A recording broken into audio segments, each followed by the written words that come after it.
Kripa, it is time. I think we can start. Okay, sir.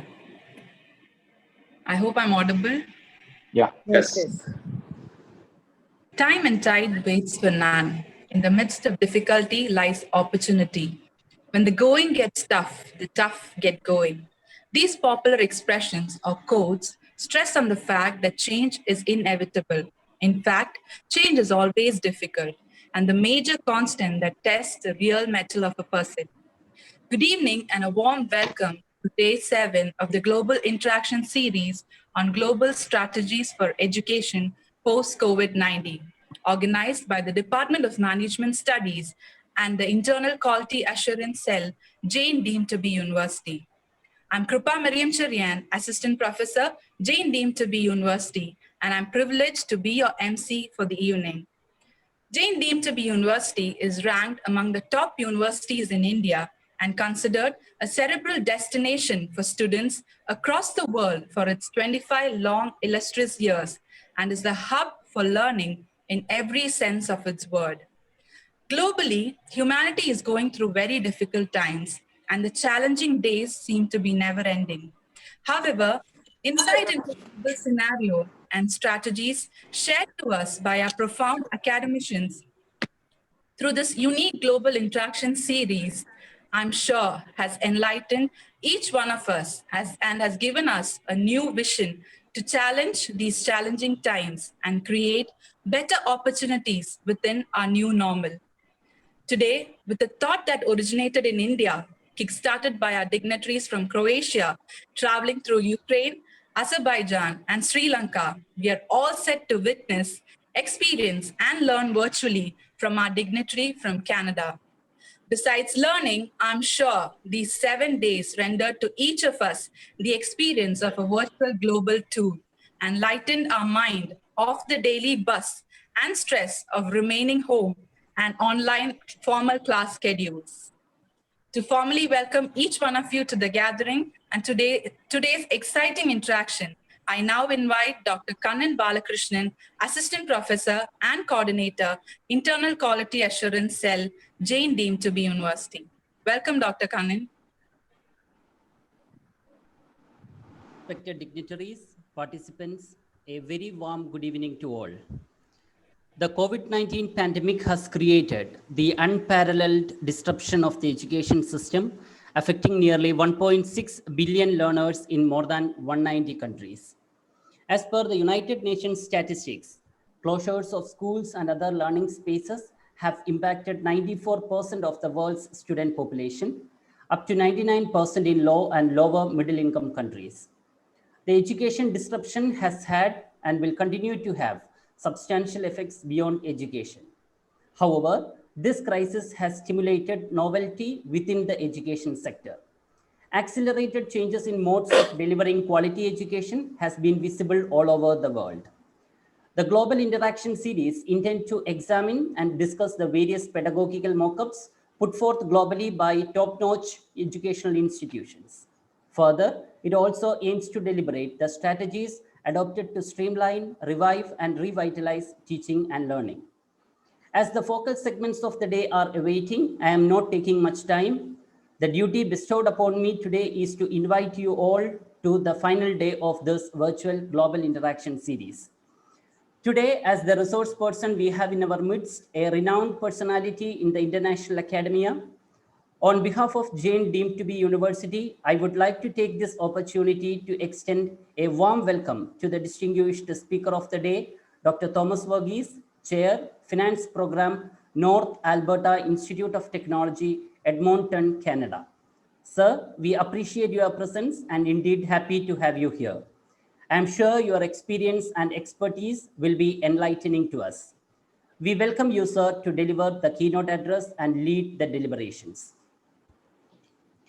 I am extremely pleased to welcome our beloved Pro Vice Chancellor, Dr. J. Lata Ma'am, an eminent academician, a visionary, and the backbone of Jain Kuchi, to the virtual interaction series. Dr. Ishwaran Iyer, sir, Dean of Commerce and Director, Industry Interface and Key Projects, Jain deemed to be University, has always been a great leader and a motivator. With great respect, let me welcome him in his absence. I cordially welcome Dr. K. Madhukumar sir, Joint Controller of Examinations, Dr. R. Satikumar sir, the Head Administration, Jain deemed to be University, to this session. I wholeheartedly welcome Dr. Harishan Ramanathan, Professor and Head, Department of Management Studies, who conceptualized this international talk series. A warm welcome to Dr. Jayashree K, Coordinator of the Global Interaction Series, who is very instrumental in organizing this virtual program. I also welcome the heads of all the departments of Jain Kochi, Dr. Varghese Baby, Dr. Bindu Achama Kochi, Dr. Bindu Krishnan, and Dr. Babita B. Nair to today's session. I also take this opportunity to welcome all the dignitaries, delegates, and scholars who have joined us from national and international institutions. Let me also welcome the academic coordinators, faculty members, and students of Jain deemed to be University who have joined us today.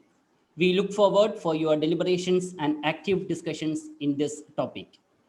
I profoundly invite Dr. Bosco Paul Alapat, Dr. Felix M. Philip, Mr. Padmagumar P.A., Dr. Sharon P. Thomas, Dr. Rashmi C.P., Advocate Anshu C. Thomas, Ms. Kripa Mariam Cherian, Ms. Anupama Mathusudan, Ms. Sharanya Ram Mohan, Mr. Regimon A.V., and Dr. Hira Jose, who were working tirelessly as the organizing committee members of this interaction series. Once again, on behalf of the entire team of Global Interaction Series, I express my immense pleasure in welcoming all of you to today's session. Thank you. Thank you, Dr. Kannan.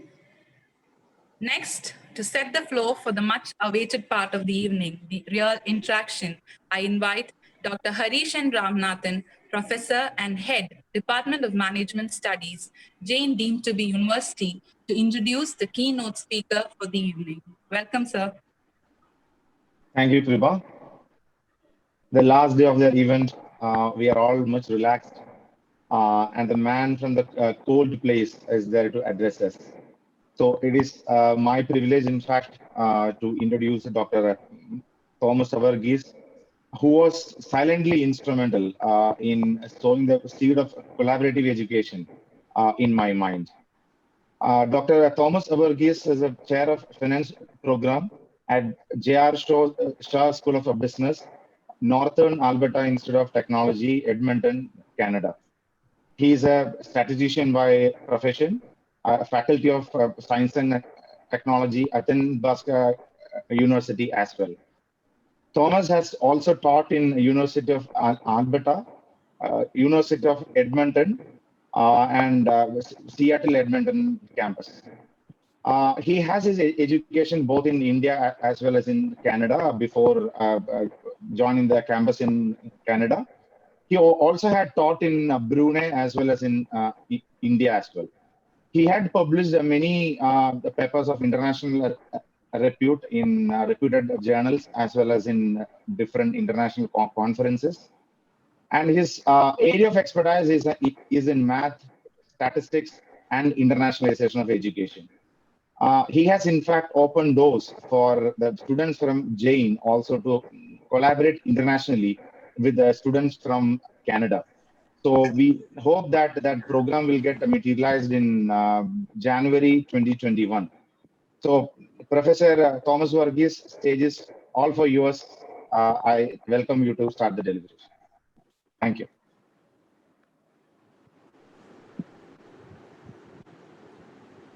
Thank you. Am I coming through? Yes, sir. Yeah. Okay, thank you.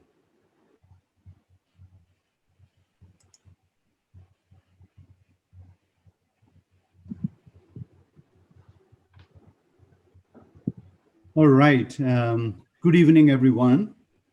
And thank you, Dr. Kannan and Dr. Harish, for that kind introduction. And also Dr. Leda and all the leadership of Jain University. Thank you for inviting me to this international talk series. It's indeed a great joy to be here with you this evening and share some of my experiences and thoughts. Before I move on, I want to commend the organizers and the brains behind this initiative. This is an awesome initiative. Great job, folks. And I really want to commend you, congratulate you on this initiative.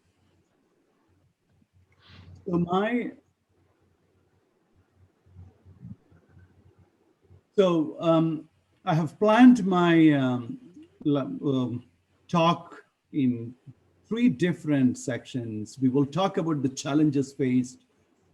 We will talk about the lessons that we learned from this challenge, and we'll also see where we are going next.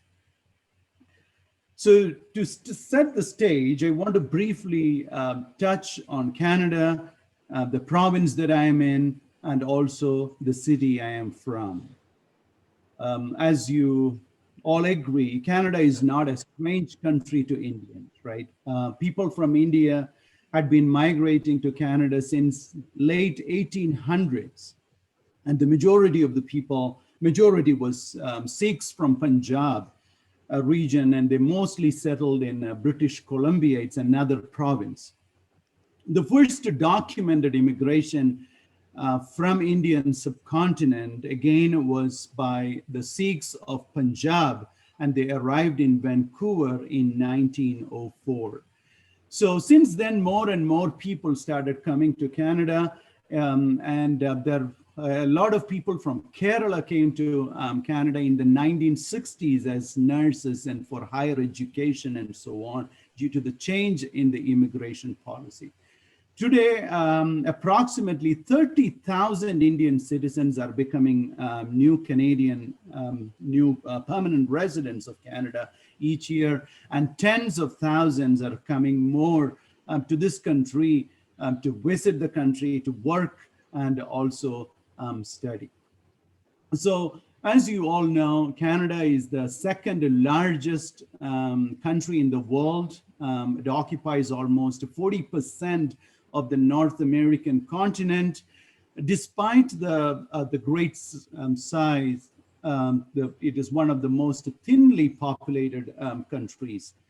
The word Canada comes from Canada comes from the word Kanata. This is an indigenous word spoken by the First Nations or the indigenous people. And the word Kanata means village or settlement. So Canada is constantly ranked as one of the best countries in the world to live. And the ranking is based on the political stability, the economic stability, the job market, the well-established public education system, the healthcare system, and the environmental quality, and so on. As you know, English and French are the 2 official languages, but there are also other languages, approved languages. Canada is multicultural. What that means is we accept each other no matter what your religion is, no matter what your ethnicity is, no matter what your color is. We understand and respect each other, and we discourage hatred and violence. And Canada is officially became a multicultural society in 1971. And then this is just to recognize the value, the dignity of all races, all colors, and all ethnic groups, all languages, all regions. The population is only roughly 40 million, which means 4 crores. So, and this is, some images from Canada. So this is our parliament. This is our Parliament Hill. Vancouver Island, Vancouver City, Niagara waterfalls, and this is how our winter is. And so as Dr. Harish said, yes, it's a very cold place, but we are not cold, we are very warm people. All right, okay. We are located, and the province is, I'm from, is Alberta, one of the largest provinces in Canada. This is a rich energy, it's also called, known as an energy province, what means it's an oil-rich province.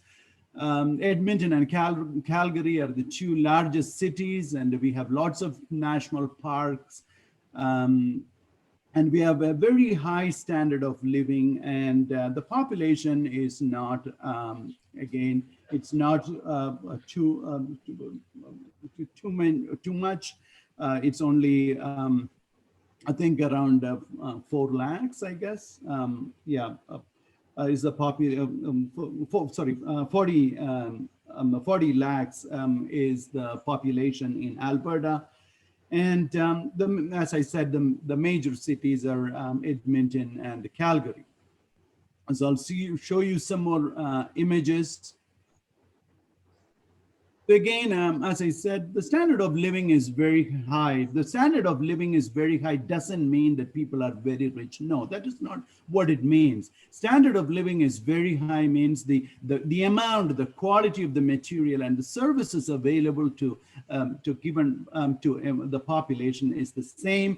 Again, the standard of living is closely related to the quality of life. Again, as I mentioned earlier, the economic stability, the political stability, the religious freedom, the climate, the safety, and so on. Alberta is the only province without a provincial sales tax. So we have only the general sales tax, not the provincial sales tax. There are 8 public universities in Alberta. That is the province. Province means it's just like state in India. We have 8 public universities in Alberta, 2 public colleges. We have 2 polytechnic institutes, which is like a degree granting institutes. And then we have several private colleges and so on. So I just want to briefly introduce you to the city too. It is the 5th largest city and also the capital city of Alberta. It's the most northernmost city in North America. The population is around 15 lakhs. It's one of the Canada's sunniest cities, warm summer and very cold winter, no humidity. So that is one good thing. University of Alberta. I have a very small image here. Is one of the top 5 universities in Canada is in Edmonton, and Northern Alberta Institute of Technology that I am part of is a leader in applied and technical learning. Athabasca University the first Canadian university to specialize in online education is again in not in Edmonton, just 100 kilometers from Edmonton. So this is just an introduction about the country, the province, and also the city that I am in. So now let me introduce my institute. Northern Alberta Institute of Technology is a leader in applied learning and practical and technical education. So it's founded in 1962. There are 4 campuses and we have 4 schools. School of J.R. Shaw School of Business that I am part of. It's one of the schools. And then we have School of Applied Sciences and Technology. Then we have School of Health and Life Sciences, and then School of Skilled Trade. We have 16,400 roughly students enrolled in our credit programs and several hundreds of students enrolled in non-credit programs. According to the latest data that is available, we have 2,600 international students from 103 countries enrolled in our credit program. We take great pride in our employment rate. 87% of the employment rate within 9 months of graduating from our full-time program. So we have 90 credit programs, which leads to degrees, applied degrees, diplomas, and certificates. And we have more than 2,000 staff, and it's one of the largest apprenticeship trainers in Canada, offering 28 registered programs. So I just want to show you some images from of our students. Not only just in teaching and learning, we are also very good at sports. Some images about badminton and volleyball, basketball. ice hockey, swimming. You can see this here. And J. Harshaw School of Business that I am part of is the largest business school in Western Canada. So we have almost 6,000 students enrolled in the credit program, and then several others in non-credit programs, or taking one or two courses and so on. So the programs that we are currently offering is we have BTech in technology management, BBA general. We have 6 concentrations: accounting, finance, marketing, management, human resources, entrepreneurship.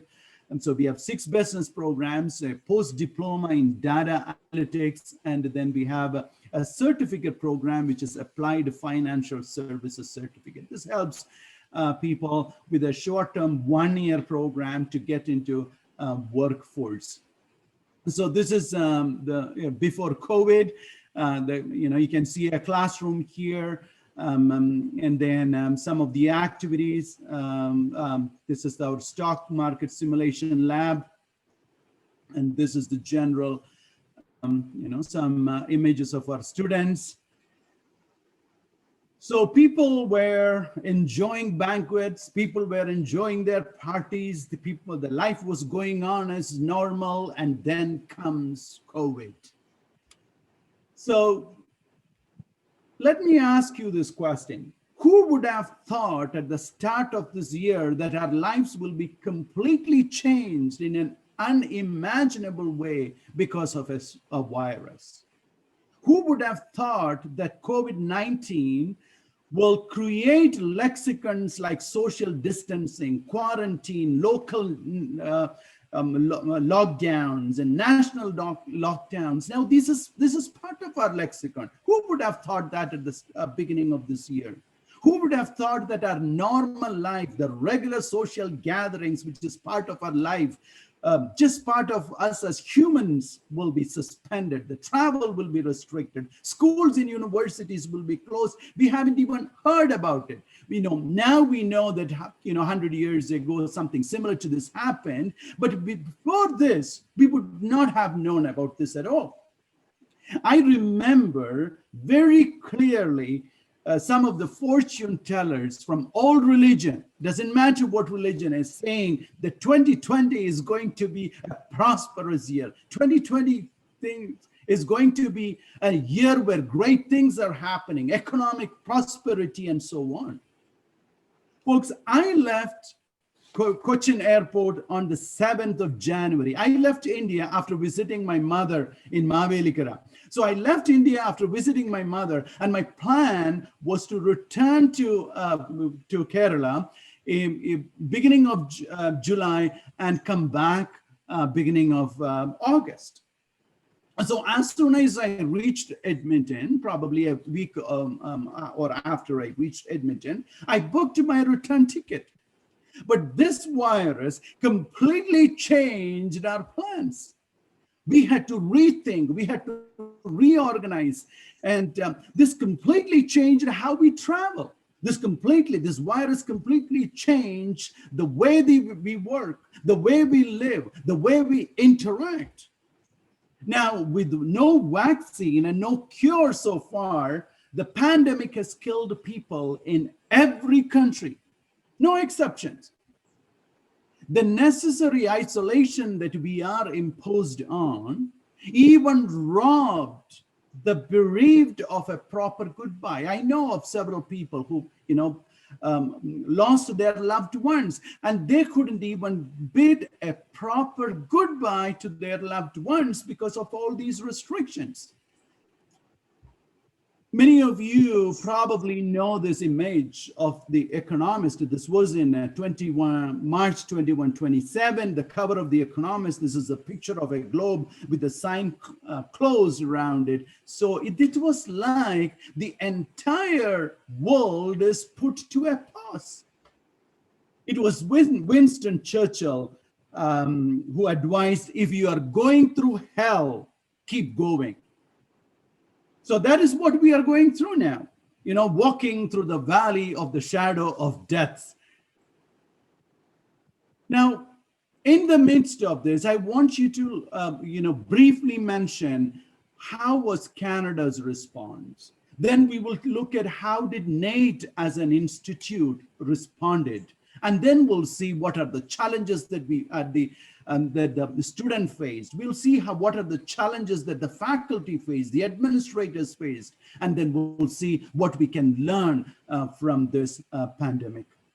And so Canada's response, this is the latest statistics. I'm not going through this because of the time constraints. Canada's response to this crisis was, dear friends, I want to tell you, it was amazing, and I'm so blessed that I live in this country. So our Prime Minister addressed the nation regularly. And it was, Prime Minister Trudeau mentioned it is the greatest health crisis in our history, and billions of dollars were allocated to deal with this crisis. Immediately, a federal legislation has been enacted, and then and then they created a public health agency of Canada. Chief Public Health Officer was appointed, and he and the Chief Public Health Officer worked with the medical officers in different provinces, and they ensured the safety and the protection of the citizens and the residents of Canada. So the government worked very closely with the local government, with the provincial government, with the territorial government, with international partners, and tried their very best to minimize the health, the economic, and social impacts, of course, in Canada and around the world. And I want to tell you another thing. Canadians who were out of work because of the coronavirus were eligible up to 2,000 Canadian dollars for 4 months. Even international students got $2,000 every month for 4 months. So that was the response of Canada, and of course the provincial government also did their part and the role, and they also played the role. Now I want to share with you about NATE's response. So as an institution, in-person classes were canceled March 16th onwards. So all of the classes right away was moved online.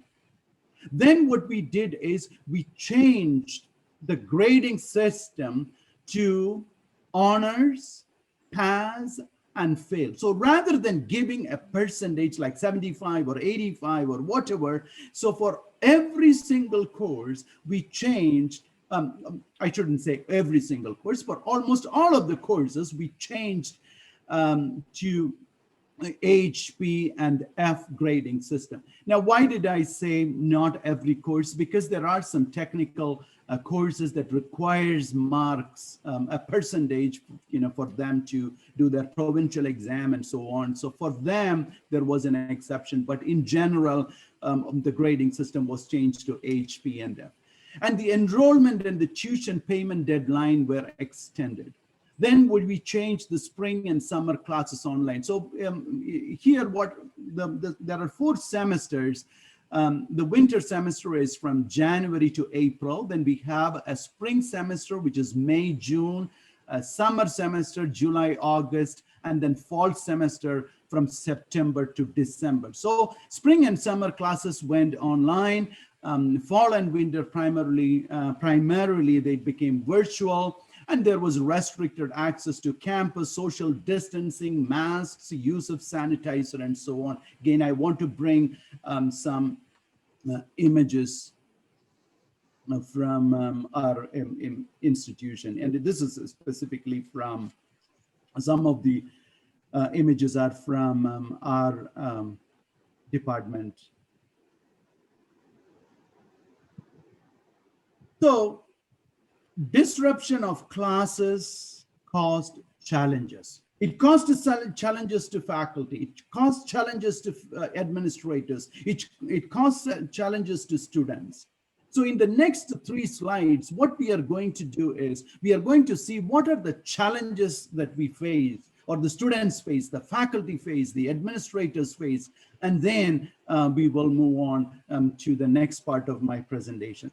So for a moment, I want you to think about the challenges faced by students. If you are a student, or if you know of a student, so what are the challenges? What were the challenges, or what are the challenges they are still facing because of this pandemic? I have my list, but I want you to pause for a moment and then see what the challenges are. So I have a list here. So they had to adapt to new normal without any training. It was a swift change from status quo. In other words, many of the students were required to leave their comfort zone without any prior training. Students had to make a deliberate effort. They had to make a deliberate effort to adapt to what for many of them were just a new formula of teaching and learning. Folks, as you all know, remote learning requires more discipline. Remote learning requires more commitment on the part of students. That is why remote learning is not always the best for every student. And students with, and then let me tell you, students with the special needs, for example, students who are hard of hearing, students who are low vision, blind, those with learning disorders, those who have attention deficit hyperactivity disorder or any other physical ability, for them, this is the challenge. So students had to face a lot of challenges. And the second challenge that I noticed is the availability of resources. Now, as to be in a remote teaching and learning setting, it requires digital devices, good digital devices, and strong internet connection. And students who lack the access to either are the most vulnerable in losing out in their teaching and learning. So roughly 10%, in Canada, roughly 10% of the households, mostly in rural areas, lack reliable broadband internet.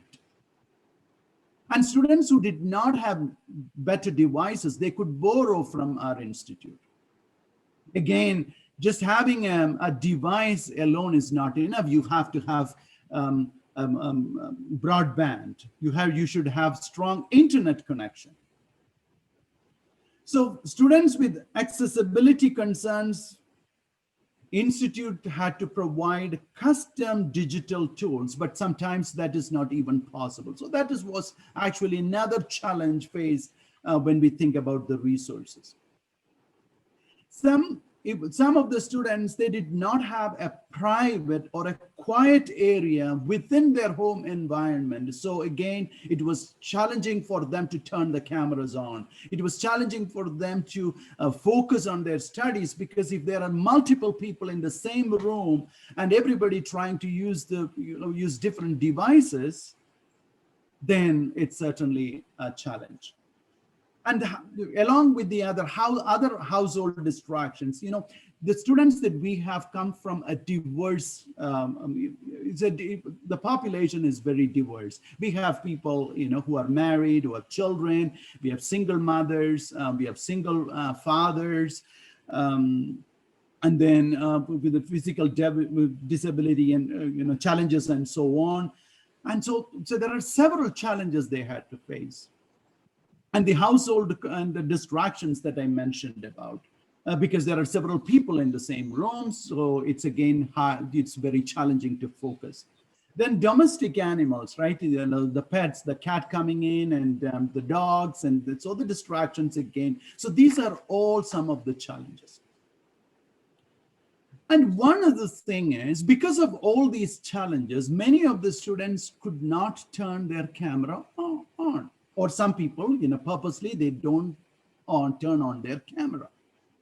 So joining lectures with the camera off impacts their psychological engagement. They will not be fully engaged. Now there are research based on that. So most of the students join the lecture with their camera turned off. So having the computer camera directly impacts their psychological engagement in a virtual classroom. So with the camera off, the engagement is reduced. Moreover, students can fall short in developing their socio-economic skills like active listening, speaking, critical thinking skills, engaging. So these are also some of the challenges the students faced. And then financial struggles. It's not like, we in India, we are also blessed because most of the time the education is funded by our parents, right? The parents provide us with all the resources that we did. That is not the case with most of the students in this part of the world. So they have to work to get the money to pay the tuition. So many of the students depend on their part-time jobs, a summer job. So the collapse of the job market because of COVID affected them badly. Even the students who are being supported by their parents lost their job. So again, the financial struggles was also a major challenge faced by our student. And for international students, again, many of the international students who come here, they depend on part-time job. Now, of course, as I said, they were supported by the government for a certain period of time. But again, there are other challenges like isolation and so on. Now, one other thing is social isolation affects mental health. So, and this translates to poor grades for some people. And, I also face a very strange, and I shouldn't use the word strange, also a different challenge where the transfer of our grades to H, P, and F affected students in a very different way. Because some of the students were trying their very hard, trying their very best in that semester to boost their GPA, but because the grading was changed to H, P, and F, so there was actually a challenge. However, our institute was very generous, and they were very understanding, and then certain adjustments were made. So that's a different story. Again, they were trying to improve. Some people were trying to improve their grades by getting higher marks, but a change in the grade system affected their GPA. So these are all the challenges faced by the students. Now, I know for sure that this is not an exhaustive list, but these are some of the challenges that I noticed in my work. Now, what are the challenges faced by faculty? I want you to take a moment and think about the challenges faced by faculty. So same as our students, faculty also had to leave their comfort zone and work on improving their digital literacy skills. Just like students, teachers also, or the professors or instructors also had little or no notice about their schools closing and shifting to online learning. So this short notice can be challenging to everyone.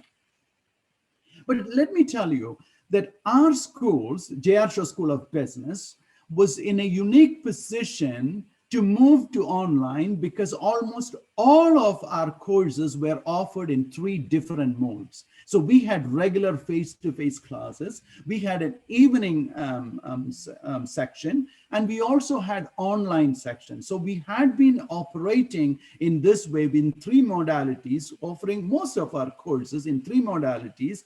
So the transition to online was not that bad.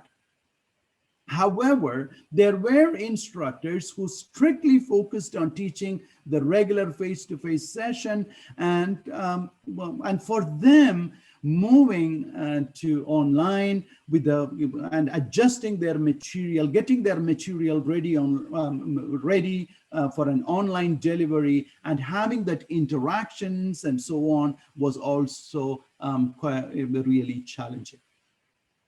So what we did is, as school, we provided, so for almost a week, we provided the instructors different, training in different areas, how to use WebEx, how to use Microsoft Teams, and how to make full use of Moodle fully, which is our learning management system.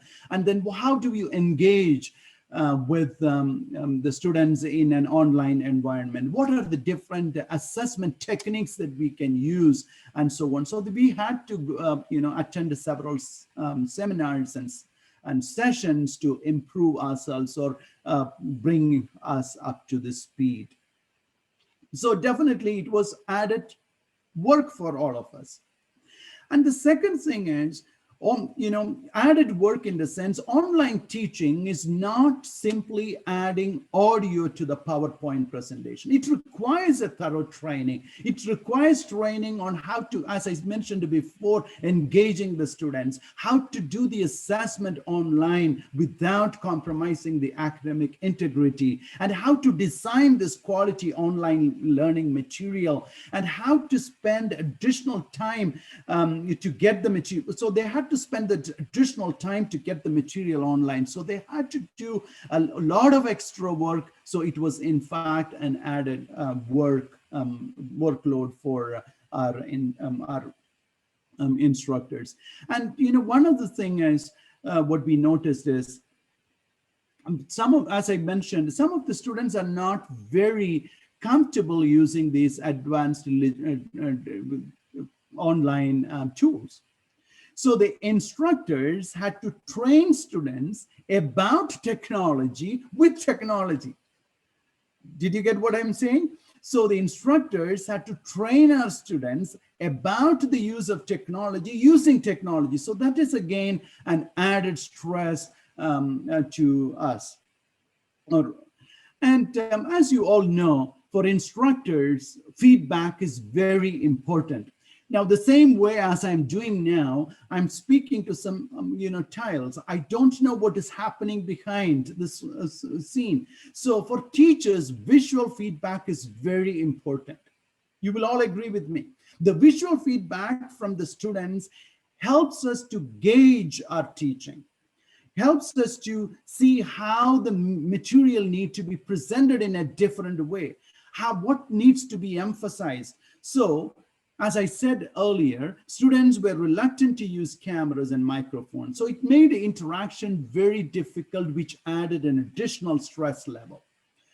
And then, just as mentioned, talking to multiple tiles with blank backgrounds, or, some names there, and mostly mute, it was very challenging. So interaction with students to see the level of learning and understanding is very important, to repeat the concepts, to reinforce the concepts. So it again became a very, it was quite challenging. Grading was a challenge, or we had challenges with the assessments.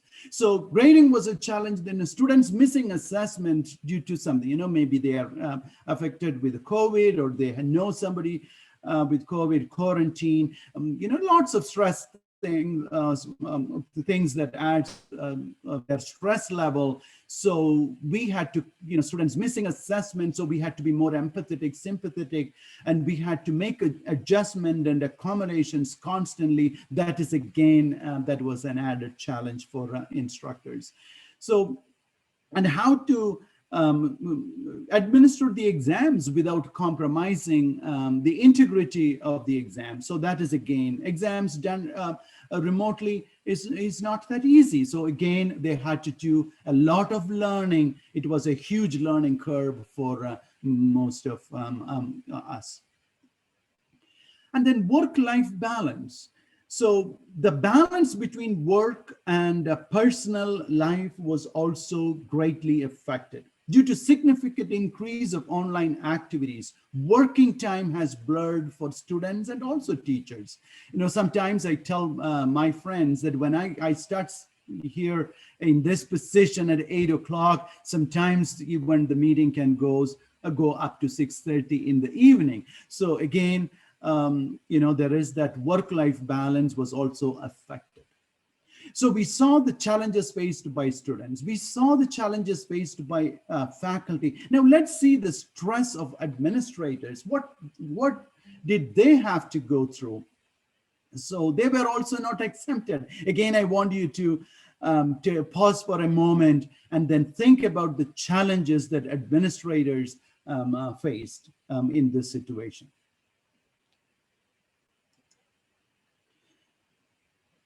So as mentioned before, our school, the School of Business, and of course, NATE as a whole, as a technological institute, we were in a better position to transition to online. However, a total reliance on online learning is fairly a new concept to most of the post-secondary institutions. So administrators had to face that challenge, which is the unpreparedness of staff. So again, as I mentioned before, you know, online teaching is not just putting their, you know, the PowerPoint slides online and adding an audio. It's way more than that.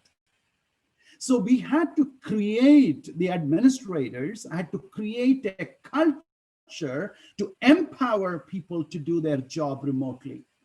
They had to empower the staff to build the skills they need in this new work world. So training and professional development for teaching on educational technology had to be provided. So of course, if you want to, you know, do a good job, you know, with the resources, financial resources, you have to put in a lot of money. You may have to hire new people and expand the educational technology department and so on. I'm so thankful for our institutional and you know, school leadership for all that they have done. So they were preparing the staff. And economic downturn.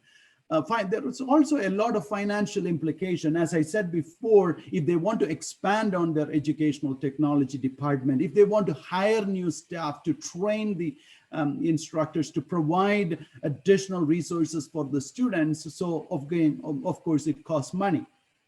So ours is a public funded institution. We are dependent on government grants and students' tuition. So you know, lately, government grants had already been shrinking.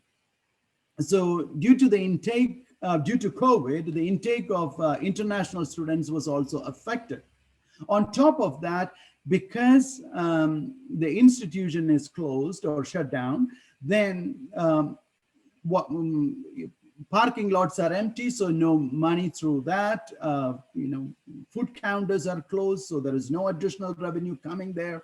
Athletic centers are closed, so no revenue coming from there as well. We have to invest more in online tools. And again, I had some situation where students coming and asking for partial refund of their tuition because they said, I signed up for a face-to-face class. Now you have these online classes. So what are my options of getting my tuition back? But you know, it's not going to happen, as you know. And then administrators had to change the deadlines of enrolling in the courses or withdrawing from the program and so on. So again, there was added stress in the admin part as well. And they had to do a lot of crisis response measures because we are putting a lot of materials online. So they have to assess the risk and the vulnerabilities of cyber attacks and invest in cybersecurity measures. So these are some of the challenges faced by the administrators. So we saw the challenges faced by the students. We saw the challenges faced by the faculty members. We saw some of the challenges faced by administrators. And again, as I said before, folks, I'm not saying this is an exhaustive list. These are some of the what I experienced. I saw that among my colleagues and what I experienced myself, okay? And so let's move on. So what did we learn? Yes, there are challenges, but what did we learn from these challenges? So every challenge is certainly an opportunity to learn something new. So it is Dean of the Engineering at McMaster University. That's again a university in Canada. So Ishwar K. Puri, he is, Professor Puri is Dean of Engineering at McMaster University. What he said is, instead of lamenting what is lost, let us focus on what we have gained. Of course, we had these challenges. We know, things were not smooth. Things we did not go as we have planned before. Now, let's see, what did we learn with these challenges? Okay. Now, the first thing is, it puts a smile on my face. Did this humble ourselves? I think pandemic humbled us to some extent. It helped us to open our eyes and ears in new ways, because many a times we think that humans are in complete control of this universe. Humans are in complete control of the earth. But this pandemic helped us to rethink this, helped us to open the eyes and the ears in a new way. And again, this COVID forced us to listen more, to empathize more, to fully imagine how to serve the needs of our students, employers, and communities. We had to pause for a moment and think, how can I help this student? How can I help my colleague? How can I help my institute? So this is something, again, it helped us to pause for a moment. I think it also gave us an opportunity to rethink and see who we are and what we need to do in the future. And one of the things that I really noticed among our colleagues is the faculty members started helping each other. They started sharing their resources. They started helping one another. So if some people are not good at, in certain technology, then there were colleagues who was also supporting them, helping them, inputting, the resources online. So it encouraged greater collaboration. And the next thing I want to let you know is it gave us a wake-up call. This was in fact a wake-up call, proved that many of the activities that were done historically, was done face-to-face historically, could also be done virtually. So it was actually a wake-up call. And another point that I noticed is, once again, it proved our capacity as humans to adapt, to adjust, and to recover quickly from difficulties. We always found, different ways to overcome the challenges that we are faced. And there is something else that I noticed. This is not in everyone's case. In some cases, students who are extremely quiet, students who are scared to ask questions in class, they used emails, they used a chat box, and they were engaging in conversation. Sometimes when a class presentation is going on, if you want to ask a question, you have to interrupt this presentation, or you have to wait till this presentation to be done to ask questions. Now there is a new opportunity. Even when the presentation is done, is happening, you can do those questions in the chat box. So that is, again, I thought, that is a great thing.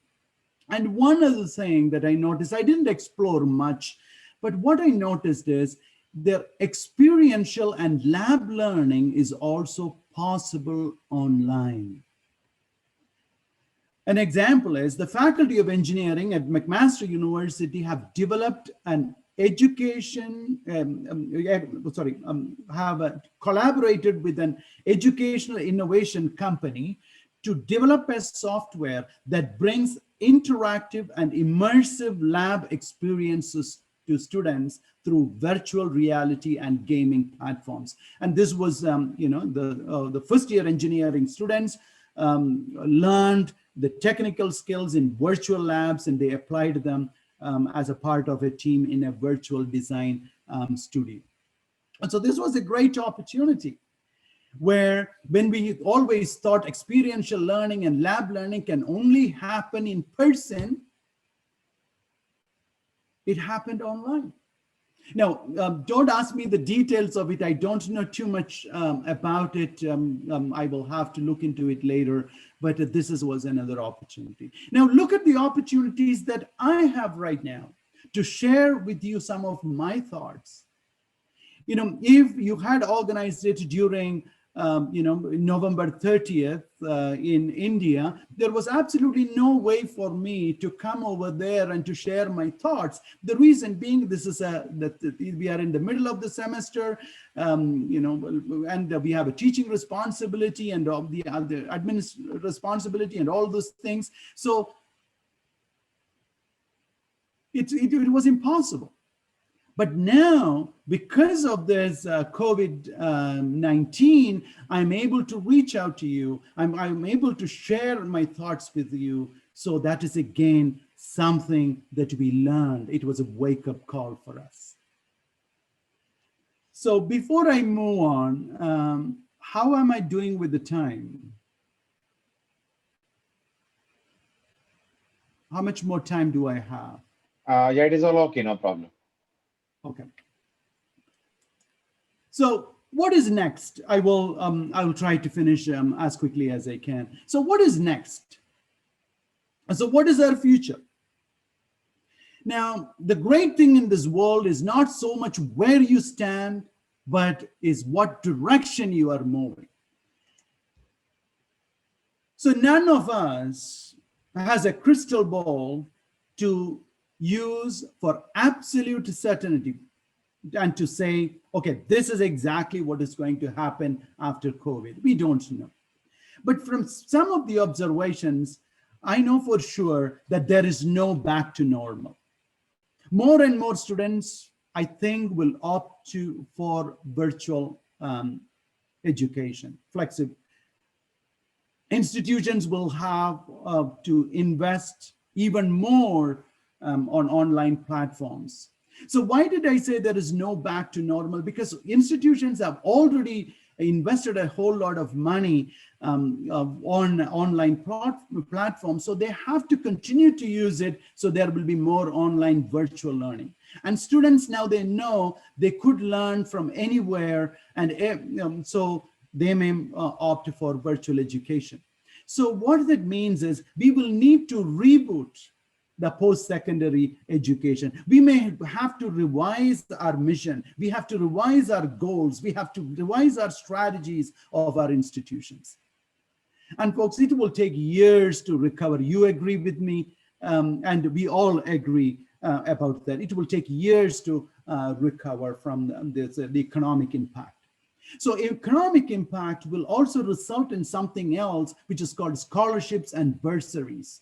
Because most of the students, good students, they look for good scholarships and good bursaries because education is very expensive in this part of the world. Same in India too, it is expensive. So funding restrictions will continue.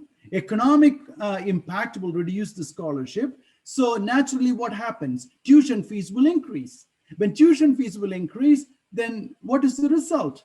It will impact student enrollment.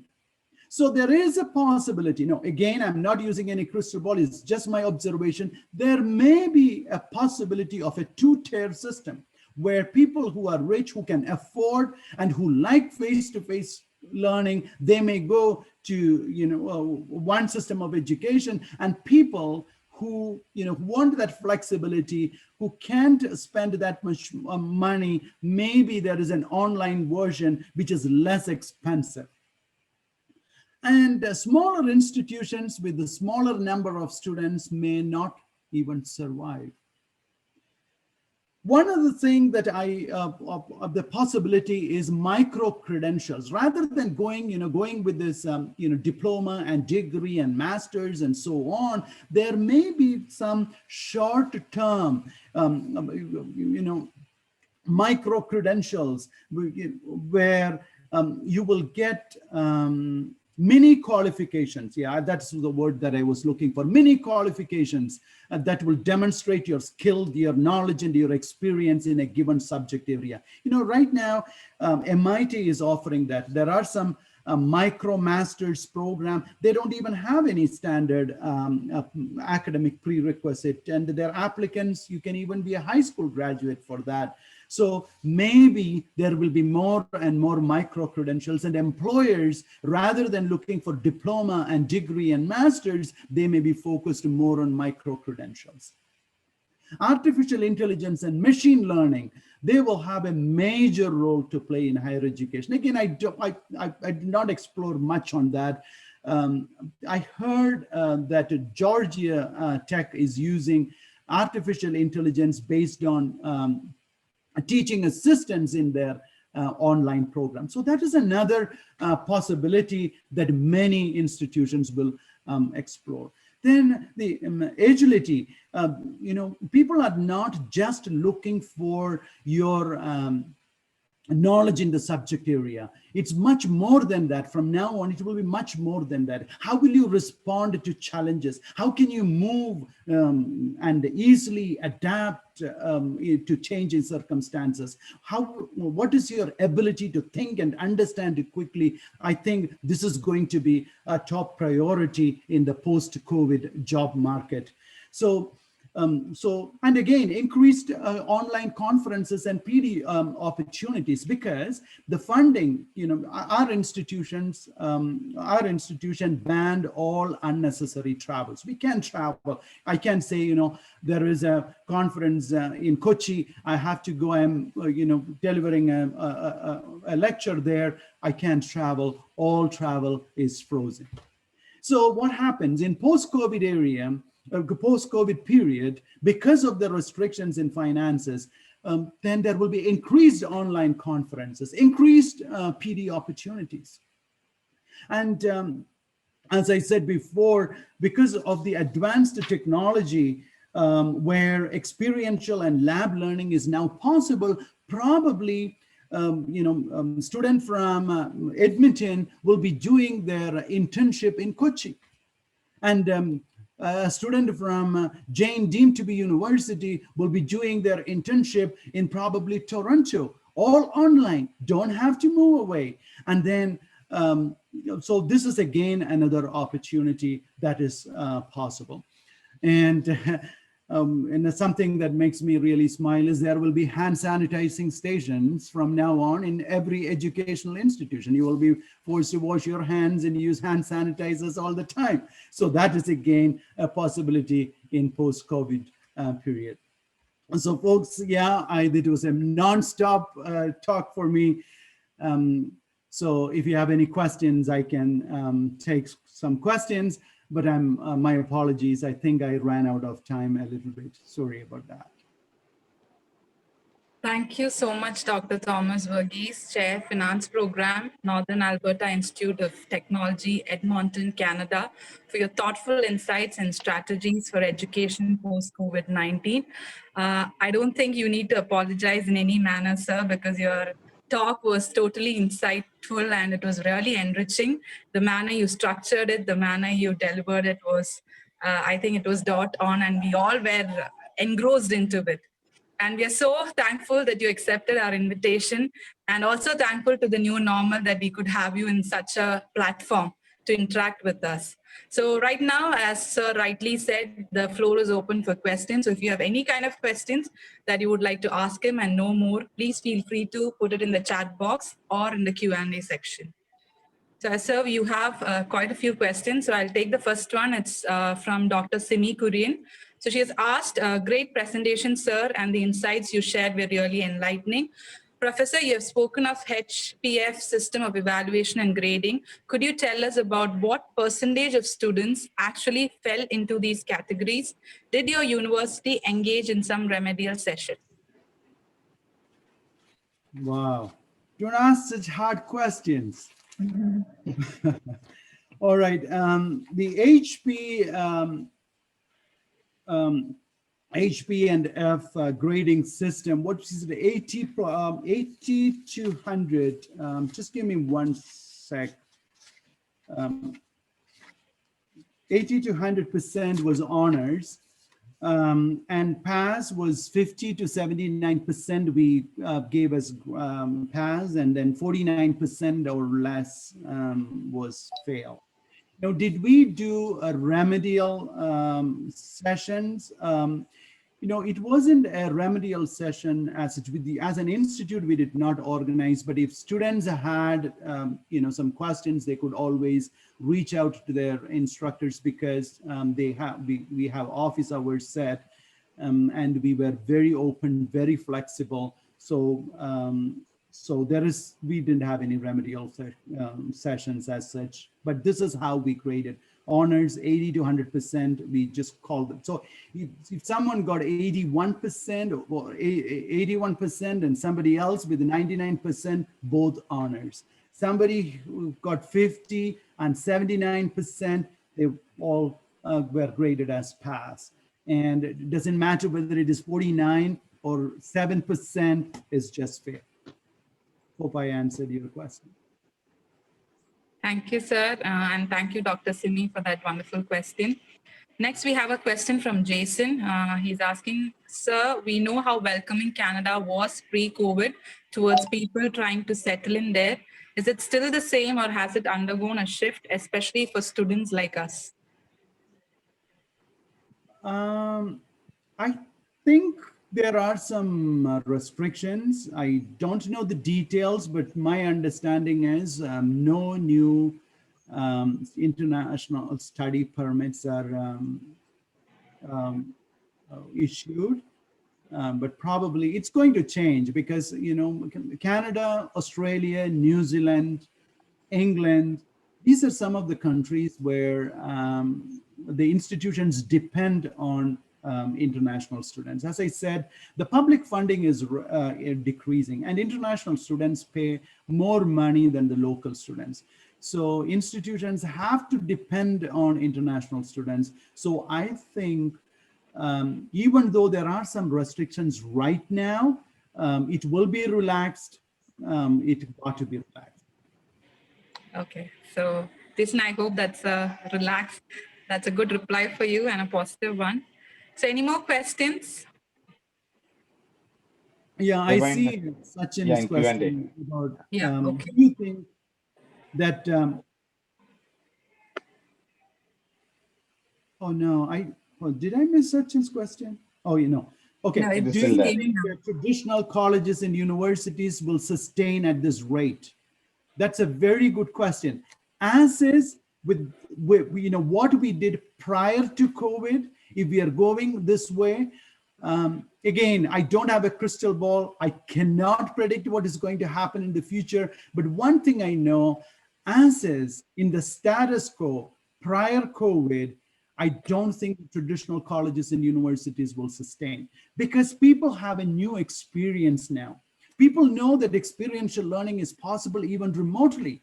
People know interaction is possible even remotely, don't have to be in the class. So because of that, I don't know whether the traditional colleges and universities will sustain prior to. Sachin, is there your question about the current situation or pre-COVID?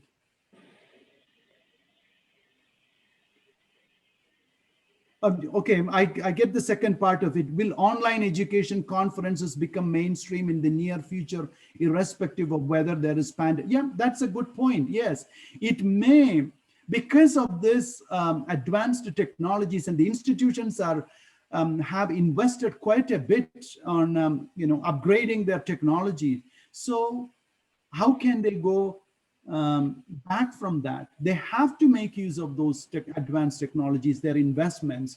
So I think there will be more and more online education. The traditional colleges and universities may not sustain as is. They may have to go with more micro credentials, where because it costs a lot of money to go to universities and institutes. So we probably will go to micro credentials. Sachin, I hope I answered your question. Yes, thank you, Sachin, for that question. So you have one question, one anonymous attendee have actually asked, what does Canada offer in terms of education that is different from other countries? Wow, that is a very difficult question. Now, as I said, the education system, how do I put it this way? Because it is a wealthy country, more more investment is there in research. So if you're doing if you are doing advanced education, you have opportunities for advanced research, and one of institutions like us, we constantly listen to the industry.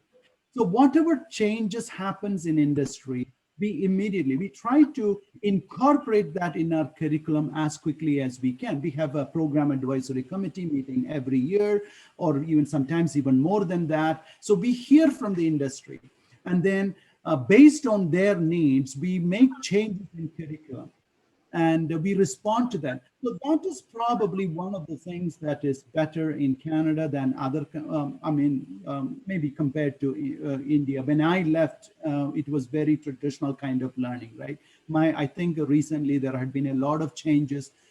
So I can't compare with India now. I know there are so many advanced type of courses, and practical and applied learning is very much emphasized in India as well. So that is Okay, my sir. answer. Yeah, I don't thank know. you, sir. I don't even know whether I have answered your question. Sorry. Yes, you have indeed to a great extent.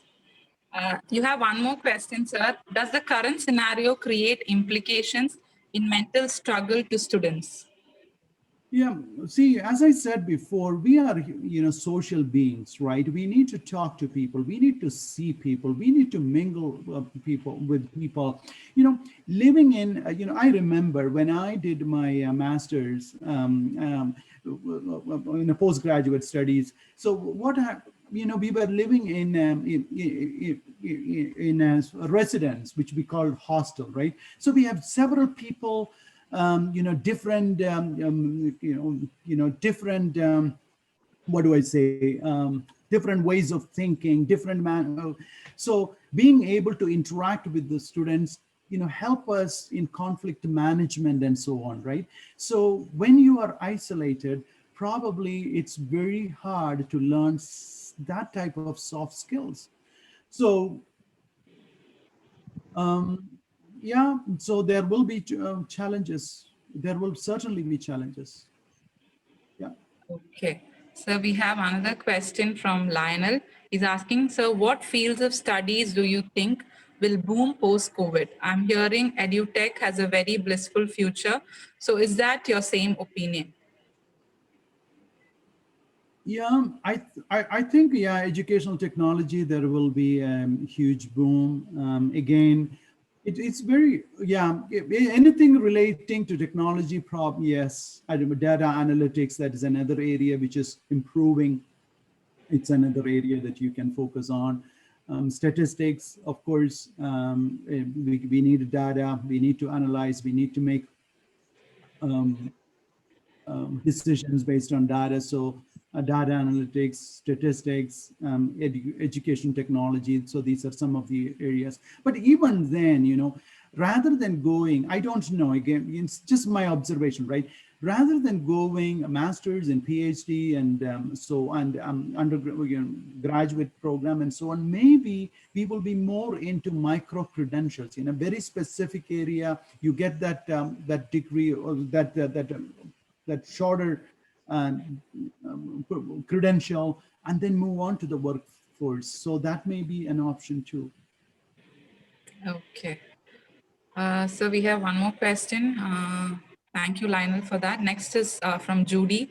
So she's asking, sir, is it better to migrate to Canada or USA for higher studies? You have put me on the spot. As a Canadian, how can I say USA is better than Canada? Right? Yeah, you have to. There are a lot more institutions in the United States than Canada, so you probably have to do your own research and then make that decision. It's very hard, challenging for me to make a decision for you or tell you, this is better than that. Okay, so thank you, Judy, and thank you, sir, for that reply. You have one more question. It's from Dev Narayan. He's asking, sir, why is it hard for traditional universities to survive after COVID-19? Don't you think the value traditional universities and their methods possess is irreplaceable? After all this settles down, what we need is a hybrid mode of education, right? That's a good point. Yes, hybrid mode of education. Yeah, when you say you like to resort to hybrid mode of education, means you're moving away from traditional education, right? Right. So Yeah. what I'm saying is, COVID put us in a unique situation where we had to explore the different possibilities. So if I know, okay, tell me, if I know that I am able to reach to you through this platform, sitting in the comfort of my home and having this interaction, why would I spend 1,600 or 1,800 Canadian dollars to fly to Cochin and deliver this message? What difference is it? So if I can get the same or even better interaction with an online learning, why would I spend more money to be in a face-to-face situation? So, my guess is post-COVID, maybe tuition fees may go up because there are financial restrictions, right? There may be reduction in government grants. So the institutions will have to rely on what they have. So, increasing the students' fees and so on, right? So we don't know. Okay, so Lionel has one more question. So he's asking, how far are job vacancies welcoming for international students, or are they looking for more local people in Canada? I think they are looking for more local people in Canada. There was actually a time, I think probably 10 years ago, whole lot of people with plumbing, നമ്മുടെ നാട്ടിലെ ITI kind of people. So ITI diploma people who were plumbers and pipe fitters and electricians and carpenters, people who were working in the Middle East, they were all welcome into Canada with the work permit. And then they became permanent residents, and then they became citizens and so on. So there was a whole lot of recruitment in that area. So even now, there are people coming into Canada on job visa, like, cooks and so on. But unless you are a very high profile PhD researcher, I don't know whether you can come in as a professor or so on. So again, I am not an authority in immigration, but it's just some observations. Okay, so thank you, sir. I hope any more questions, anybody? Probably we can take one or two more if you have.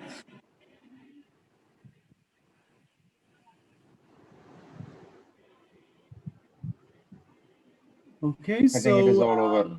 Yeah, I guess. Yes, so thank you so much, very sir. much. Thank you Yeah, very much. Thank you for this opportunity. And I really enjoyed the interaction with you. And once again, I really comment and congratulate Leda ma'am and all the others who were instrumental in putting this together. and Dr. Harish for connecting and having those initial conversation, and Madhukumar sir and everyone else who were working behind the scenes. I really congratulate and appreciate you guys. All right. Thank you, sir. So I would rather read a thank you note from our students. So a lot of them are saying, thank you so much, Thomas, sir.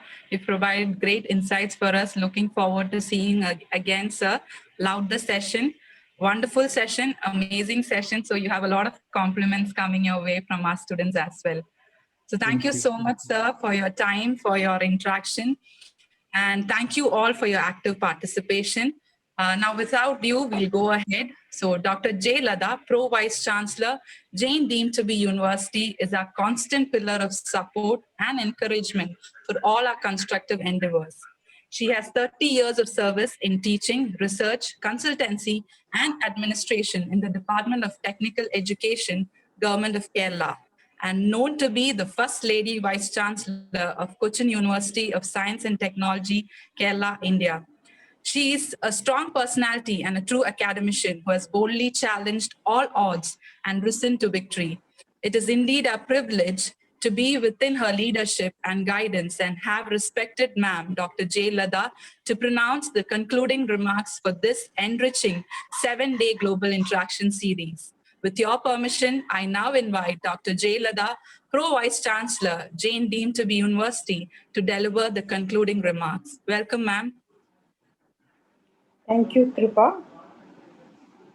Most respected speaker of the day, Dr. Thomas Verghese from NIAT, Canada.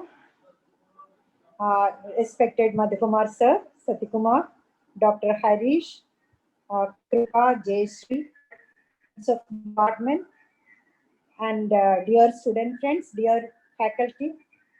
I'm so happy that the Global Interaction Series, Global Strategies for Education Post-COVID, has been very successful, very interactive, and also it is going to end successfully with the session by Dr. Thomas Verghese.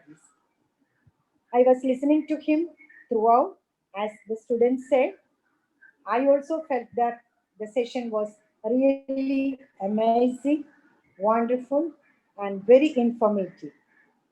He has highlighted how it was the situation pre-COVID, how the situation was post-COVID, what all challenges were faced by students, faculty, administrators, and how we can take every challenge as an opportunity to learn something from that.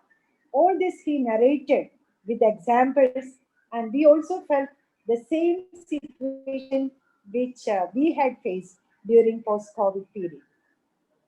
And also he said what would be the next. We are also waiting for that to happen.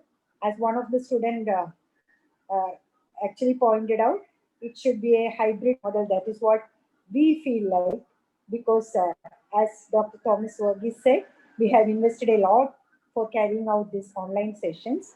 So we also are looking for something like a hybrid model. So I thank from my heart to Dr. Thomas Verghese, who has given a very informative session in this concluding webinar. Of course, the webinar started on 23rd November, and we had eminent scholars from Canada, Ukraine, Azerbaijan, Sri Lanka, Georgia, and of course, Croatia. And the sessions were very much fruitful, and the experiences and approaches were actually eye-openers for me. And on 23rd November was the inaugural session. On that day, we had two speakers, Dr. Berislav Andlej and Dr. Barbara Fisker from Croatia. They explained how the lesser population status of Croatia helped them to conduct offline traditional classroom learning even in the pandemic period. They were conducting online classes only as a support sessions. Above all, they were using LMS. That was a really, I feel that that's a learning experience for us also. We should also Now for the coming semesters, we should also see that the LMS becomes more active. They also explain disinfection methods implemented to make sure cleanliness and health status of people in the university. And on 24th and 26th of November, Dr. Oleg Popov and Dr. Vitaly Shershnov from Ukraine explained various online class tools used by the educational institutions, and also there how they had an arrangement with the Google cooperation for ensuring the quality of online learning. They explain measures taken by the institutions for ensuring the quality of teaching and learning along with the practical sessions. One of their hints, that is the, what they felt was there would be highly effective if we make smaller groups for practical sessions. I think we can also emulate that when we are doing the practical sessions online. The experience sharing session of academicians Ms. Ujay Gias and Aymur Alcider from Azerbaijan on 25th November was mostly about their experience, worst experiences during the war period, and how they have taken measures. Of course, their government have taken measures after the war regarding education. So that would be quite a very new and I think a different experience for us to learn from what are the measures or tactics adopted by various education institutions when they are passing through not only pandemic but also another crisis just like a war. And session by Dr. Chamaru D. Alvis and Dr. Ajanta Samaraku of University of Kalania, Sri Lanka on 25th November. They discuss difficulties they experience with the sudden shift of the education, because we also know how we had to suddenly shift. Even Dr. Thomas Verghese elaborated in his session how without any training the faculty and also the students had to just forget about the traditional way and switch over to the online sessions. So that was very well explained in these sessions, and they also shared details of measures adopted by their government to ensure quality education. They explained the findings of the research conducted on the quality of online education in Sri Lanka. That would also add to our information. The sessions by Dr. T. Kaushitashvili on 29th November was very effective with her experience when she shared wine marketing. She explained various factors that contributed towards the effectiveness of online classes. She also stated the authorities and UNESCO, they had appreciated the proactive steps taken by the country when they were doing online education very effectively during the pandemic period. She explained the Georgian government's appreciable initiative of granting free laptops to the school children. We can also see that our Kerala government also has taken some similar steps, not to a very large scale, but they were also moving in that line. So, finally, what I would say is we were seeing what how the COVID has impacted the whole globe or the whole world, and how the economy was affected, how all the sectors were affected, how the education institutions were moving ahead in this uh, crisis period. All this were shared by many. So we were also, I think, we could have a sigh of relief that we were also having the same kind of challenges, and we were also taking some measures to face the challenges. We were also taking the challenges as opportunities to learn. So I'm so happy that we are at par with the global scenario in that sense. So, but it there are some things to learn. So every opportunity is a learning opportunity. So I think this webinar also has given us enough and more, I should say, occasions to learn something. So let us feel revived after this, and let us wait for more webinars like that. I congratulate Dr. Harish, Dr. Felix, Dr. Bosco, Krupa, Jayashree, everyone who has worked for this and who have actually, Dr. Kannan, uh, who have actually, I should say, tirelessly worked for making this a grand success. And it was a great success without the participation of the students. Today also, Dr. Thomas Verghese was very much, I should say, he was actually gratified when the students interacted so actively during after his session. That is what we get from the online education. Otherwise, it would be just like we are talking to somebody and nobody is listening. So when you interact only, we feel that actually some relief. So to the teachers also, when they are taking classes also, you should be interactive like this. So your active involvement also adds much value to online education. With these words, I once more congratulate the whole team. I once more thank Dr. Thomas Verghese and also thank the students who are our treasure. Thank you. Thank you so much, ma'am, for that virtual motivation and for your great summarization. I must say that she literally took us through the 7 days in a short span. Thank you so much for those words and for that encouragement, ma'am. Now, to enhance our interaction and to create much better future interactions, global interactions, as ma'am said, we would like you to fill our feedback form, which will be shared in the chat box or sent to you via mail as well. So kindly, without fail, do fill it up so that we get the right feedback to make much better interactions in future. And also, we would be sending the participation certificates via mail. So all of you would be getting it in your registered email IDs. Now, to deliver our special gratitude and vote of thanks, I invite Dr. Jayashree Kunyat, Assistant Professor and Coordinator of the Global Interaction Series, Jain deemed to be University. Thank you so Welcome. much, Krupa. Thank you so much. Respected dignitaries, participants, dear colleagues, and my dear students, a very warm good evening to one and all. This is really very auspicious occasion for everyone. This moment, the moment Harish sir expressed his thought about this program, I was really very interested. At the same time, I was confused.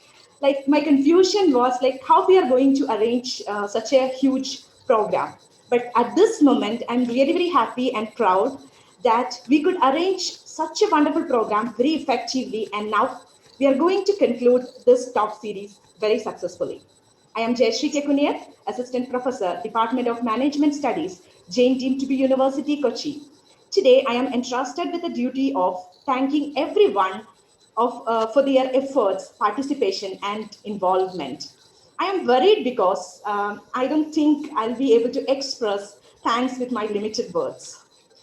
Yes, first and foremost, dear Thomas Verghese sir, thank you so much for accepting our invitation and enriching our evening with such valuable thoughts. You were explaining about each and every aspects, like how students felt, what was faculty's condition, how administration could manage everything, what are things you learned, how your country is going to react. Everything was really very insightful, at the same time thought-provoking. So from the bottom of my heart, I'm thanking you. Thank you so much, sir.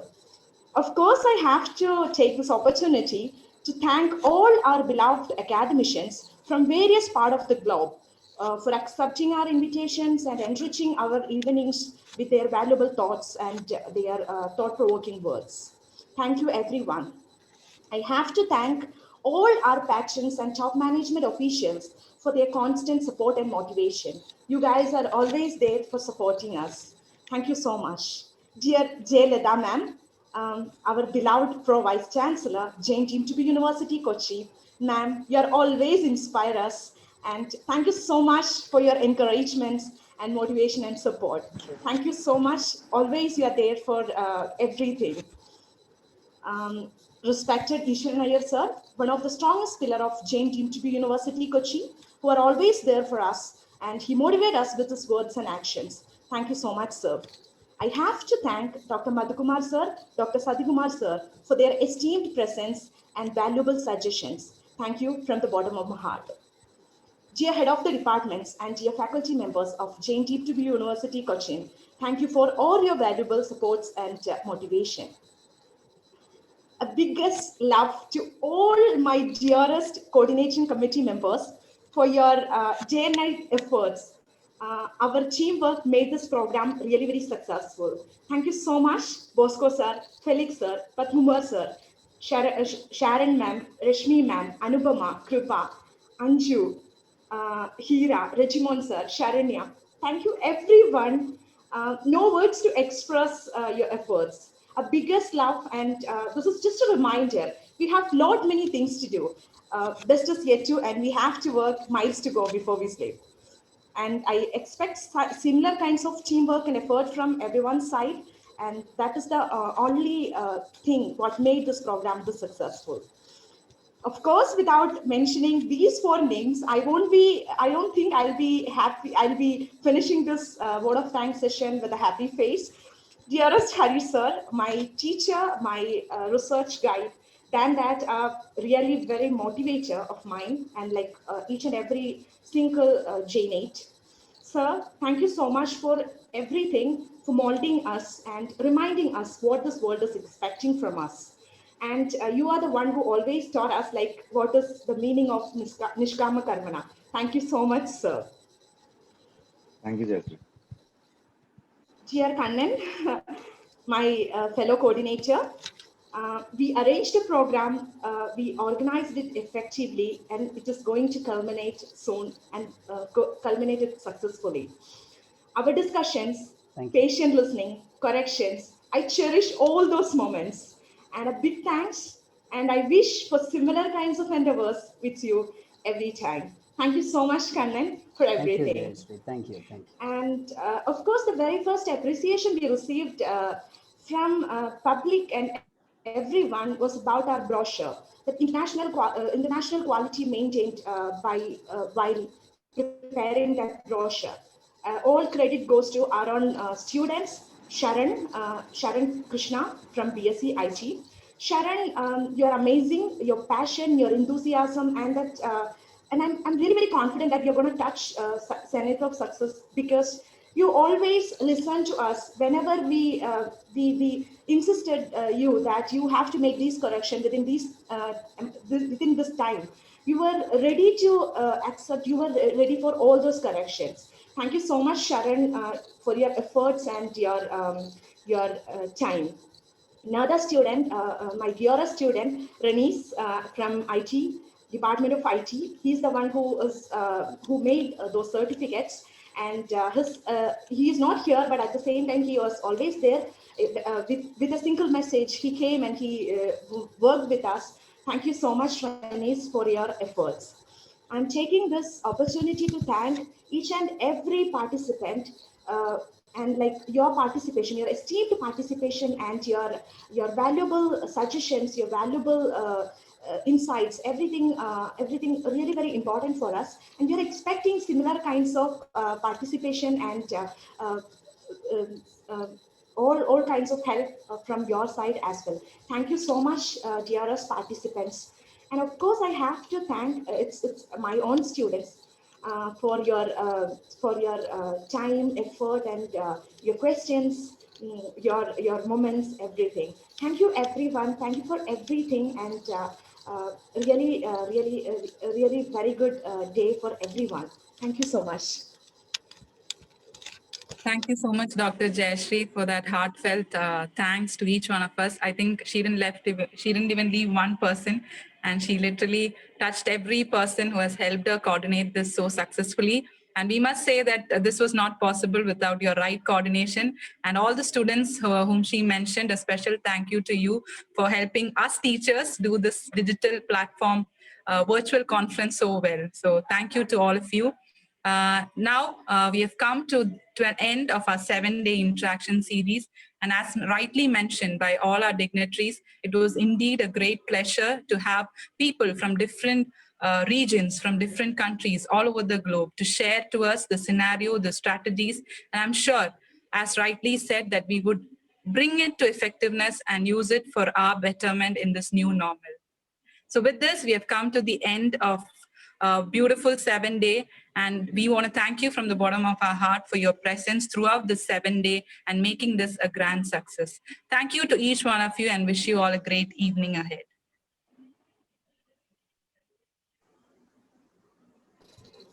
Thank you so much, Kripa.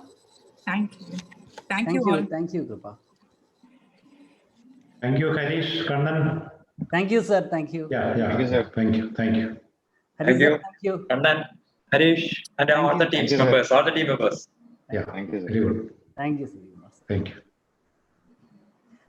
Thank you, Felix. Thank you, Felix. Thank you. Sir. Thank you, Thank you.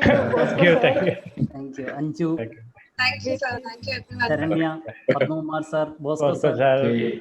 Very good teamwork. Very good Thank teamwork. you. Yeah. Thank you, ma'am. Thank you. Teamwork. Thank you, sir.